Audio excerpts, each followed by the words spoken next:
Hitler کو ہر پڑھا لکھا شخص جانتا ہے، لیکن کیا آپ جانتے ہیں کہ ہٹلر ایک جرمن نہیں تھا؟ پہلی جنگ عظیم میں ڈاک تقسیم کرنے والے ایک عام سے فوجی سے دوسری جنگ عظیم کا سب سے اہم کردار کیسے بنا؟ کیا آپ جانتے ہیں کہ ہٹلر اپنی ہی بھتیجی سے عشق کیا کرتا تھا؟ کیا آپ جانتے ہیں کہ ہٹلر کی ایسی عجیب و غریب مونچھیں کیوں تھیں؟ دوستو، آج کی اس ویڈیو میں ہم آپ کے ساتھ دوسری جنگ عظیم کے سب سے اہم کردار ہٹلر کی زندگی کی کچھ ایسی دلچسپ باتیں شیئر کریں گے جو یقیناً آپ پہلے نہیں جانتے ہوں گے۔ ویڈیو کو لاسٹ تک ضرور دیکھیے گا۔ ویڈیو کو شروع کرنے سے پہلے آپ سبھی سے ایک چھوٹی سی گزارش ہے کہ ہماری اس ویڈیو کو لائک کر دیں، اور اگر آپ پہلی بار ہمارے چینل پر تشریف لائے ہیں تو اسے سبسکرائب بھی کر لیں اور ساتھ موجود گھنٹی کے بٹن کو دبا کر آل نوٹیفیکیشنز کو انیبل کر لیں تاکہ ہماری آنے والی سبھی ویڈیو سے آپ باخبر رہ سکیں۔ دوستو، ہٹلر ایک جرمن نہیں تھا، بلکہ وہ جرمنی کے مشرقی ہمسایہ ملک آسٹریا ہنگری میں پیدا ہوا تھا، جو آج کل آسٹریا اور ہنگری کے نام سے دو ممالک میں تقسیم ہو چکا ہے۔ ہٹلر نے اپنی ابتدائی تعلیم وہیں سے حاصل کی اور اپنے ماں باپ کے مرنے کے بعد نہایت کم آمدنی کے باعث اس کی جوانی کے دن نہایت ہی تنگ دستی سے گزرے۔ بے روزگاری سے تنگ ہٹلر نے اپنے ملک آسٹریا ہنگری کی فوج میں بھرتی ہونے کے لیے امتحان دیا، لیکن اسے بھرتی کرنے سے انکار کر دیا گیا۔ فوجی کمانڈر نے ہٹلر کو یہ کہتے ہوئے بھرتی کے عمل سے نکال دیا کہ تم اتنے کمزور ہو، رائفل نہیں اٹھا سکتے، جنگ کیا خاک لڑو گے؟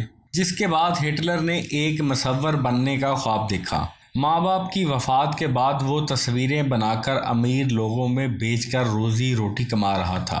پھر انہی دنوں آسٹریا ہنگری کے ولی عہد پر گولی چلنے کا ایک واقعہ پیش آیا، جس کے بعد پہلی جنگ عظیم چھڑ گئی۔ جنگ میں فوجیوں کی کمی کی وجہ سے عالمی فوجیں اپنے بھرتی کے معیار کو کم کرنے پر مجبور ہو گئیں۔ لاغر اور کمزور لوگوں کو بھی پرکشش تنخواہوں پر فوج میں بھرتی کیا جانے لگا، جس کی وجہ سے ہٹلر بھی آسانی سے فوج میں بھرتی ہو گیا۔ بعد میں جب ہٹلر نے نازی تنظیم کھڑی کی تو مصوری کی مہارت اس کے بہت کام آئی۔ اپنی تنظیم کا لوگو، جھنڈا ہٹلر نے خود اپنے ہاتھوں سے تخلیق کیا، یہاں تک کہ اپنی فوج کی وردی اور بیچز بھی اسی نے خود ہی ڈیزائن کیے۔ ہٹلر اپنے باپ سے سخت نفرت اور اپنی ماں سے بہت محبت کرتا تھا۔ باپ کے مرنے کے بعد ہٹلر نے اس کی قبر پر جانا چھوڑ دیا۔ وہ اپنے باپ کے سخت گیر رویے کی وجہ سے اس سے شدید نفرت کرتا تھا، لیکن اسے اپنی ماں سے بے حد محبت تھی۔ یہاں تک کہ دوسری جنگ عظیم میں جب اس کی شکست یقینی ہو گئی تو وہ ایک ایسے زیر زمین بنکر میں جا چھپا جس کے ایک کونے میں اس نے اپنی ماں کی تصویر لٹکا رکھی تھی، اور اس نے اسی بنکر میں خودکشی کر کے اپنی زندگی کا خاتمہ کر لیا۔ دوستو، پہلی جنگ عظیم جو کہ ہٹلر نے ایک عام فوجی کے طور پر لڑی تھی، اس میں وہ اتحادیوں کے کیمیکل ہتھیاروں کا شکار ہوا، جس کی وجہ سے کچھ دیر کے لیے وہ اندھا بھی ہو گیا، لیکن پھر مختصر علاج کے بعد بصارت ایک بار پھر سے کام آنے لگی۔ ہٹلر کو اپنی 23 سالہ رشتے کی بھتیجی کیلی رابا سے عشق ہو گیا تھا۔ کیلی نے ایک بار اپنی ایک دوست کو بتایا کہ میرا چاچا مجھ سے ایسے ایسے مطالبے کرتا ہے کہ اگر میں کسی کو بتاؤں تو وہ یقین نہ کرے، لیکن یہ راز زیادہ دیر نہ چھپ سکا اور یہ سکینڈل اخبارات کی شاہ سرخیوں کی زینت بن گیا۔ ہٹلر کی زندگی تلخ ترین ہو گئی۔ ہٹلر کو اپنا سیاسی کیریئر ختم ہوتے نظر آنے لگا۔ اس کے سوشلسٹ مخالفین نے آسمان کو سر پہ اٹھا لیا تھا۔ مزید طوفان تب آیا جب بدنامی کے باعث بننے والی خبروں کی وجہ سے کیلی نے خودکشی کر لی، جسے ہٹلر کے مخالفین نے قتل قرار دے دیا۔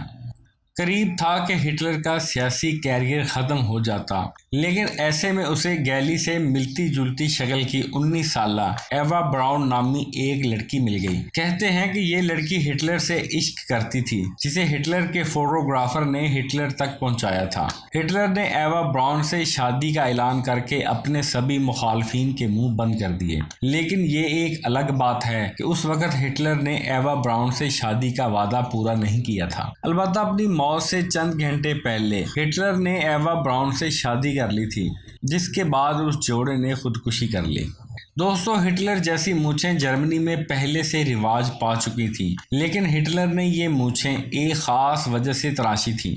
وہ وجہ یہ تھی کہ جنگ عظیم اول میں گیس شیل پھینکے جانے کی وجہ سے ہٹلر ایک خندق میں چھپا بیٹھا تھا۔ گیس شیل کے زہریلے دھوئیں سے بچنے کے لیے ہٹلر نے جب ماسک پہننے کی کوشش کی تو وہ اس کی بڑی بڑی مونچھوں سے الجھنے لگا، جس پر ہٹلر ماسک نہ پہن سکا اور مجبوراً اسے کئی سیکنڈز تک اپنے سانس کو روکنا پڑا۔ گیس کا اثر ختم ہوتے ہی اس نے ایک لمبا سانس لیا اور جتنی مونچھیں ماسک پہننے میں رکاوٹ بن رہی تھی وہ اندازے سے کاٹ دی، کیونکہ گیس کا شیل کسی بھی وقت دوبارہ آ سکتا تھا اور ہٹلر کو اپنی زندگی اپنی مونچھوں سے زیادہ پیاری تھی۔ بعد میں اس نے اسی مونچھوں کے سٹائل کو ہمیشہ کے لیے برقرار رکھا جو آج تک اس کی پہچان ہے۔ دوستو، ایک بات آپ سب کو بتاتا چلوں کہ دوسری جنگ عظیم اور ہٹلر کی خودکشی کے بعد اس کی موت اور زندگی کے بارے میں کافی تھیوریز موجود ہیں اور بہت سے لوگوں نے اسے دیکھنے کا دعویٰ بھی کیا تھا۔